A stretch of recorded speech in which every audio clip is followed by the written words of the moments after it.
capítulo 10, verso 38. Lucas, capítulo 10, verso 38 dice: aconteció que yendo de camino entró en una aldea y una mujer llamada Marta le recibió en su casa. Esta tenía una hermana que se llamaba María, la cual sentándose a los pies de Jesús oía su palabra. Pero Marta se preocupaba con muchos quehaceres y acercándose dijo: Señor, ¿no te da cuidado que mi hermana me deje servir sola? Dile pues que me ayude. Respondiendo Jesús le dijo: Marta, Marta, afanada y turbada estás con muchas cosas, pero solo una cosa es necesaria y María ha escogido la buena parte, la cual no le será quitada. A lo mejor usted está familiarizado con esta historia o no. Dos hermanas, ¿sí?, que salieron de la misma matriz. Dos hermanas que se crían bajo la misma idiosincrasia del hogar. Dos hermanas que por más que sean del mismo núcleo familiar, tienen temperamentos antagónicos. Y qué verdad que en la vida cristiana nuestros temperamentos afloran y afloran tal cual son. ¿Sabe qué? Dicen los psicólogos que tenemos por lo menos 6 mecanismos de defensa que afloran en psicología, afloran de una manera involuntaria, siempre para resguardarnos, siempre para que no nos lastimen, para que no nos hieran, para que no nos vulneren. Nosotros actuamos y reaccionamos a la vida y ante las personas de formas en las que ponemos límites, ponemos parámetros y podemos llegar a dejar fuera de nuestro círculo íntimo todo aquello que nos daña o que nos va a traer algún trauma. Quiero decirle que en Jesús, en la vida cristiana, cuando Dios trata con nosotros, cuando conocemos a Dios y ahora ya nuestra vida se transparenta, es ahí donde aflora nuestra verdadera naturaleza, nuestro verdadero yo. Y aquí encontramos dos personas, como dije recién, con temperamentos antagónicos. Podemos decir que María era una persona flemática, tranquila, una persona, vio esas personas que son como el agua del tanque, bien quietitas. ¿Cuántos dicen amén a esto? Y podemos ver también en la vida de Marta todo lo contrario, una persona colérica, aguerrida, impulsiva, hiperactiva. Pero ahora las dos hermanas estaban frente a Jesús. A una la vemos con mucha devoción, con mucha entrega, mucho más religiosa que otra, y a la otra la vemos mucho más lógica, analítica, razonable. Pero quiero describir un temperamento y el otro, porque en muchos de ellos usted seguramente se va a ver reflejado y esto va a traer una enseñanza a su vida. ¿Se anima a ir conmigo a ver estas dos vidas? Vemos, por ejemplo, a Marta. Verso 40. Pero Marta se preocupaba con muchos quehaceres. Acercándose dijo: Señor, ¿no te da cuidado que mi hermana me deje servir sola? Dile pues que me ayude. Es una persona que detallista al máximo. ¿Conoce personas así? Mire, vamos a recibir a alguien y la casa está hecha un desastre. Bueno, la casa está siempre así, pero como va a venir alguien, parece que quiere cambiar el cuadro y que la persona que venga se lleve la mejor impresión. ¿Sabe que ella es la típica persona neurótica? Diga conmigo neurótica. Y a lo mejor usted, estudiando las conductas, puede ver que la neurosis tiene varios aspectos, pero ¿sabe cuál es el más común y corriente? El neurótico es esa persona histérica, detallista y que le busca la quinta pata al gato. ¿Conoce gente así? Mirá al de al lado y decirle: me parece que te están hablando a vos. Esas personas conflictivas, esa persona que se cayó un cabello y ya están haciendo un escándalo. Un neurótico es aquel que persigue hasta la última pulga de la alfombra. ¿Me está entendiendo lo que le digo? Todos tenemos algo de neuróticos. ¿Qué es una neurosis? En este caso, es una conducta compulsiva. Diga conmigo, una conducta compulsiva. Todos la tenemos. Yo también la tengo. A mí me gusta colaborar en la casa con mi esposa, luego que uno levanta la mesa, ya sea la cena o el almuerzo, y como ella cocinó, yo le digo, deja, yo te lavo los platos.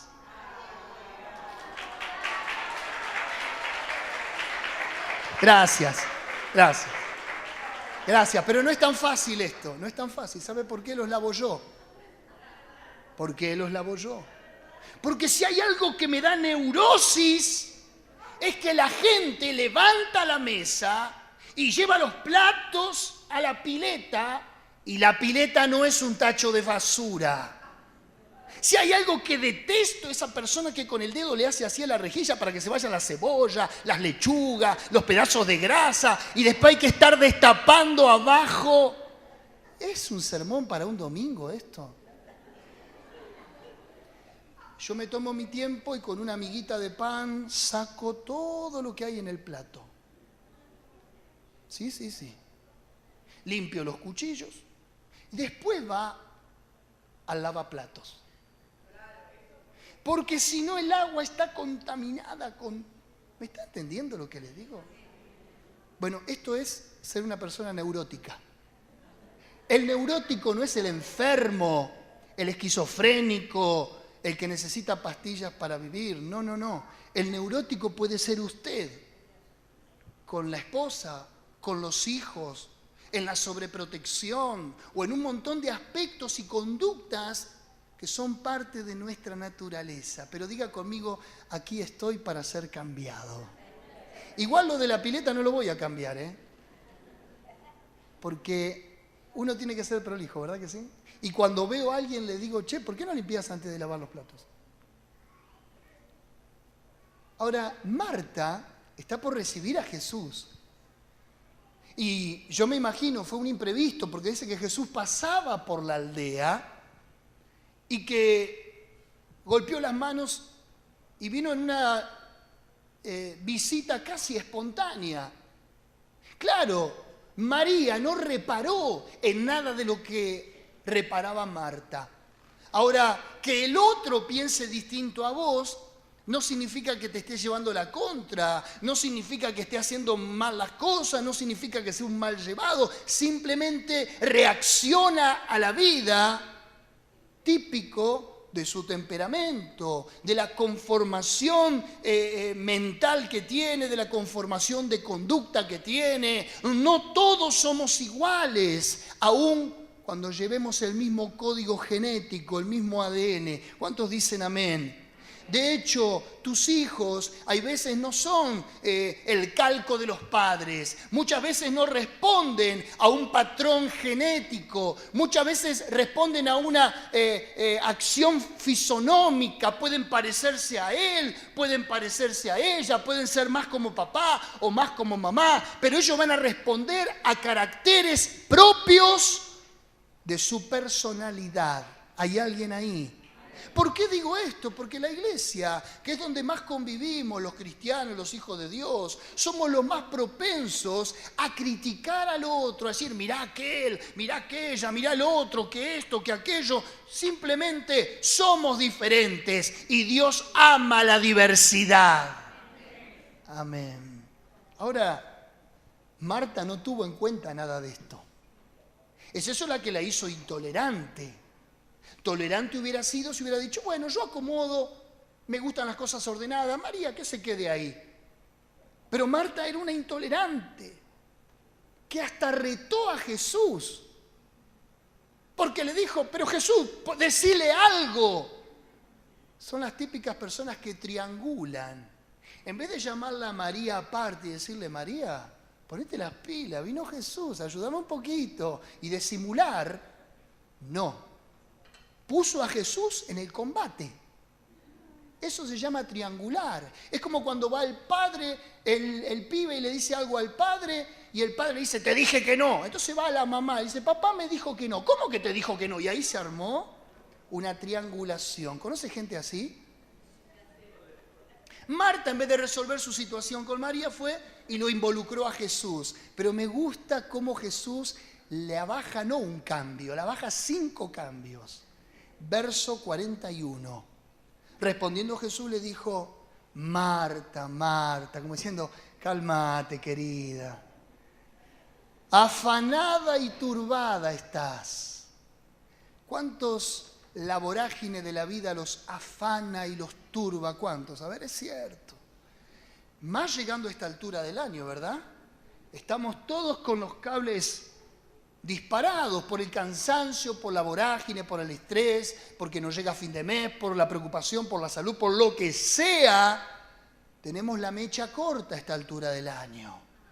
Entonces cualquier chispita hace que estallemos. Yo no sé en qué altura del año aconteció esto, pero Marta era de mecha corta y Jesús le dice: afanada y turbada estás con muchas cosas. Diga conmigo, muchas cosas.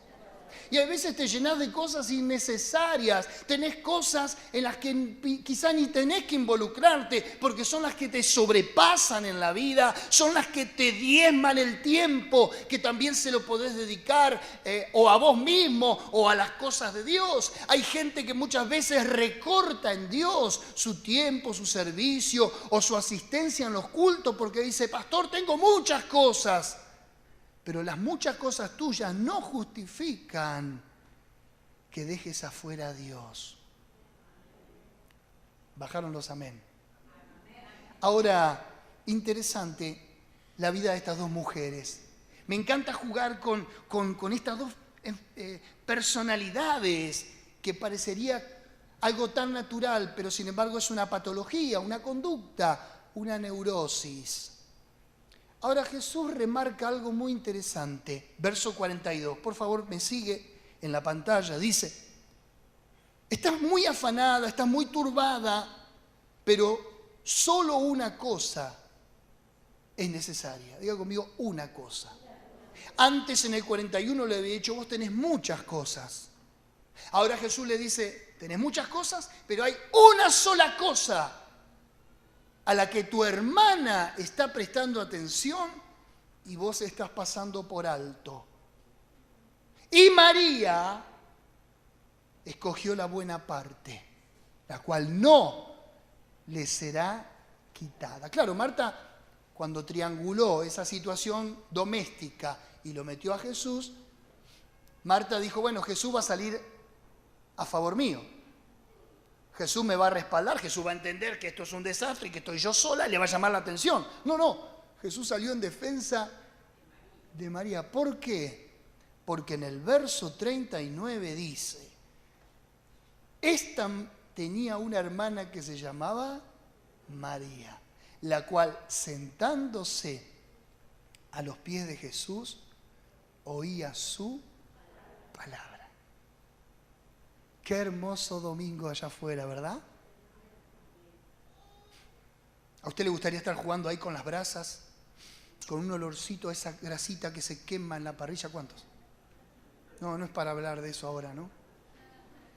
O le podría estar gustando hacer otra cosa, pero usted ¿dónde está? Sentado, oyendo a Jesús.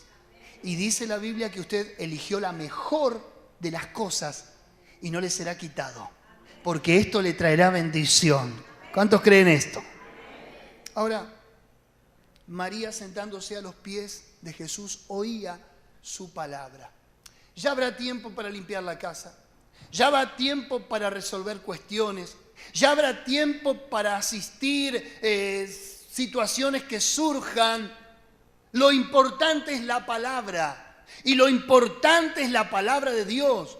Y se lo habla alguien que es de la raza de la palabra, de la raza de los predicadores de antaño, donde sécase la hierba, marchítase la flor, pero la palabra de Dios permanece para siempre. El día que falte la palabra de nuestros púlpitos, faltará la relación con Dios, faltará la comunión con el cielo y faltará la victoria en la vida de los cristianos.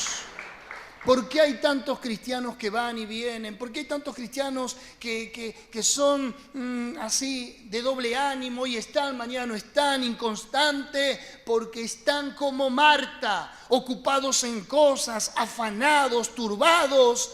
Y quiero decirte que más allá de justificar ser una persona responsable, detallista, neurótica, la que se llevó la mejor parte fue María, que se sentó a escuchar a Jesús.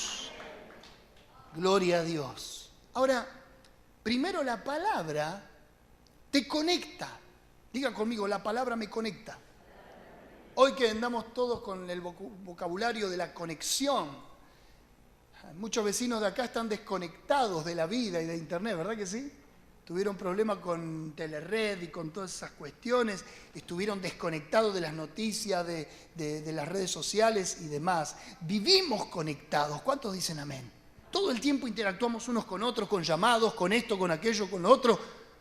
Pero qué interesante, que cuanto más el hombre se conecta, más se distancia. Antes te visitaban, ahora te mandan un mensajito. Antes vos esperabas que te sorprenda alguien con un regalo en la puerta o con una torta. Hoy te mandan una tortita por WhatsApp y feliz cumpleaños. Increíble que donde más conexión hay, más distancia hay entre la gente. Increíble, ¿verdad que sí? Una paradoja. Pero bueno, la palabra, esto que yo te estoy diciendo ahora, la palabra de Dios es la que te conecta con Jesús. Es la que te conecta con la fe, es la que te conecta con el cielo y es la que trae bendiciones a tu vida. Segundo, la palabra te saca de la rutina. La palabra te saca de la monotonía. ¿Cuántos están cansados y hartos de la rutina y de los problemas y siempre lo mismo y la costumbre y parece que todo es igual y uno está entrando en el hartazgo? Bueno, la palabra de Dios es siempre nueva. Todos los días hay una revelación. Todos los días hay un nuevo horizonte en la fe y en la esperanza. Todos los días hay un nuevo escenario para ocupar. Todos los días hay una nueva senda de victoria en la que podés transitar. Es cierto que hay crisis. Es cierto que hay situaciones que nos quieren amargar. Pero dice la palabra de Dios que todos los días son nuevas sus misericordias y todos los días cuando te acerques a la palabra tendrás una respuesta para ese día y para esa situación. La palabra te saca de la rutina. ¿Por qué estaba Marta afanada y turbada y no podía salir de esa maraña de conflicto, de neurosis, de problemas personales? Justamente porque carecía de la palabra. Ahora quiero llevarte a un punto donde te vas a dar cuenta la valoración de lo que tenía María y de lo que carecía Marta. En el capítulo 11 del Evangelio de Juan,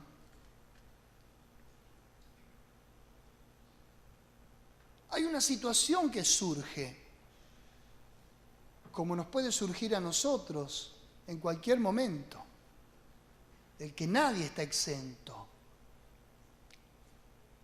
Usted sabe que estas dos hermanas se mencionan en el Evangelio de Juan y en el capítulo 11 aparece un tercer hermano. Vale decir que esta familia estaba compuesta por Marta, María y Lázaro. ¿Cuántos conocen a Lázaro? El que resucitó, ¿sí? Ahora, como en cualquier casa, surge una desgracia.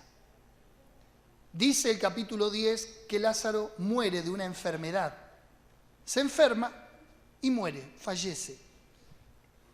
Y Jesús parece que tenía un vínculo muy cercano a esta familia. De hecho, visitaba con frecuencia su casa, les hablaba la palabra, les hablaba del reino de Dios. Y en el capítulo 11... verso 17 dice lo siguiente: vino pues Jesús y halló que hacía ya 4 días que Lázaro estaba en el sepulcro. Betania estaba cerca de Jerusalén, como a 15 estadios, y muchos de los judíos habían venido a Marta y a María para consolarlas por su hermano. Entonces Marta, cuando oyó que Jesús venía, salió a encontrarle, pero María se quedó en casa. Ahí está la colérica. Una se quedó en casa, María, la que es tranqui, la que escuchaba la palabra. La otra vio que venía Jesús y agarró pique. Verso 20. Entonces Marta, cuando oyó que Jesús venía, salió a encontrarle. Pero María se quedó en casa, verso 20. Verso 21. Y Marta dijo a Jesús, Señor, ya lo retó la otra vez en casa, ahora le dice, Señor, si hubieses estado aquí, mi hermano no hubiera muerto.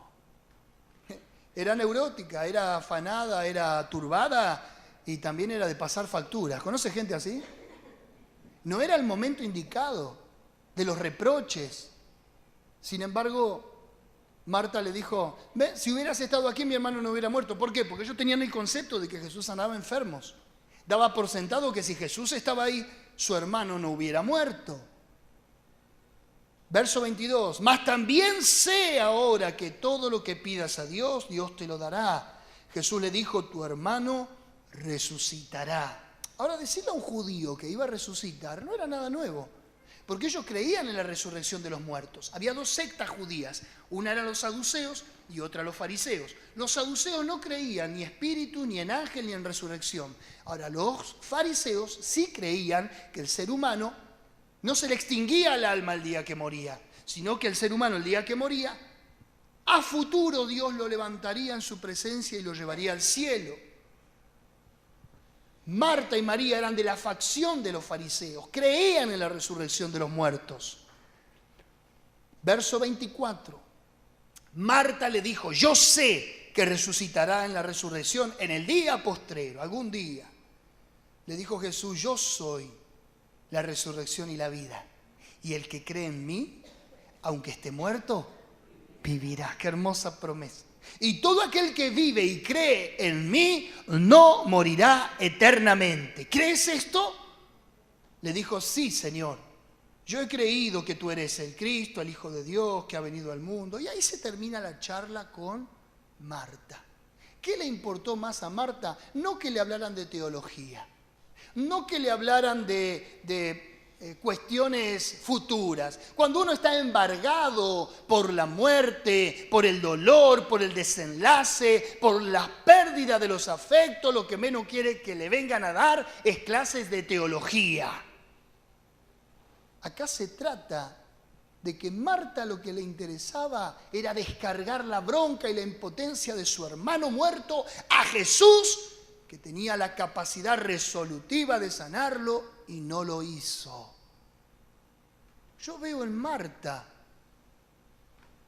un agravante que ahora lo voy a remarcar. Vamos con María. Verso 28. Habiendo dicho esto, fue y llamó a María, su hermana, diciéndole en secreto, el maestro está aquí y te llama. Ella cuando lo oyó se levantó deprisa y vino a él. Jesús todavía no había entrado en la aldea, sino que estaba en el lugar donde Marta le había encontrado. Entonces los judíos que estaban en casa con ella y la consolaban, cuando vieron que María se había levantado deprisa y había salido, la siguieron diciendo, va al sepulcro a llorar allí. María cuando llegó a donde estaba Jesús, al verle, se postró a sus pies. ¿Marta se había postrado ante Jesús? No. Diciéndole, Señor, si hubieses estado aquí, no habría muerto mi hermano. Las respuestas fueron las mismas, pero la actitud fue diferente. Una actuó con altanería, con soberbia y con reclamos. La otra se lo dijo desde el dolor. Si hubieras estado aquí, mi hermano no hubiera muerto. ¿Entiende la diferencia? ¿Ve los antagonismos de los temperamentos? Ahora, en el verso 33, Jesús entonces, al verla llorando, y a los judíos que la acompañaban también llorando, se estremeció en su espíritu y se conmovió, y dijo, ¿dónde le pusisteis? Es que tu llanto, cuando nace de un corazón contrito y humillado, en el reconocimiento del señorío de Jesús y poniendo a Jesús donde Jesús tiene que estar y no hablándole de igual a igual como Marta lo hacía con el maestro, es allí donde vos le comprás el corazón a Jesús y es allí donde tus lágrimas son las lágrimas también de Jesús. Ahora, ¿qué hizo la diferencia? Que Marta actuara de una manera con Jesús y que María actuara de la otra. Que una tenía el reservorio de la palabra de Dios. Y cuando estoy hablando en estos términos digo que vos, como envase, como recipiente, como una persona que atesora contenido, espíritu, cuando se te está hablando la palabra de Dios, eso hace que quede como una reserva y como una ganancia y como un acopio espiritual dentro de tu corazón. Lo que yo te estoy diciendo hoy, Dios lo está poniendo en tu corazón por alguna razón. ¿Cuántos dicen amén? Donde Dios te habla es porque algo puntual está señalando, es porque algo va a transformar, algo va a corregir o porque, escuchá lo que te voy a decir y lo subrayo, cuando la palabra de Dios te habla es porque la palabra de Dios se anticipa a tus crisis. ¿Le afectó a María la pérdida de Lázaro, su hermano? Claro, pero ¿qué hizo la diferencia? Que cuando una persona tiene la palabra de Dios, cualquier tragedia que le venga, va a saber cómo afrontarla y su espíritu estará seguro, quieto y reposado en el Señor. Ahora la diferencia con aquel que no atesora, no reserva y no guarda la palabra, le acontece una crisis y parece que se le terminó el mundo. ¿Hay alguien que me está entendiendo? ¿Cuál es la diferencia tuya y con la gente de afuera que no tiene la palabra de Dios? Es que a vos te puede venir una tormenta y tu barca se puede agitar, pero vos sabés que el que está durmiendo en tu barca es Jesús y Él saldrá y le dirá a la tormenta, calla, enmudece. En cambio, aquel que le vienen las tempestades de la vida, en esa misma tempestad se termina ahogando porque no tiene conciencia de que Dios está con él.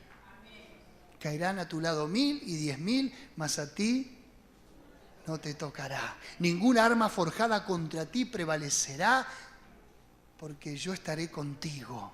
¿Y cuántas promesas tenemos? Ahora, termino con esto. Verso 38.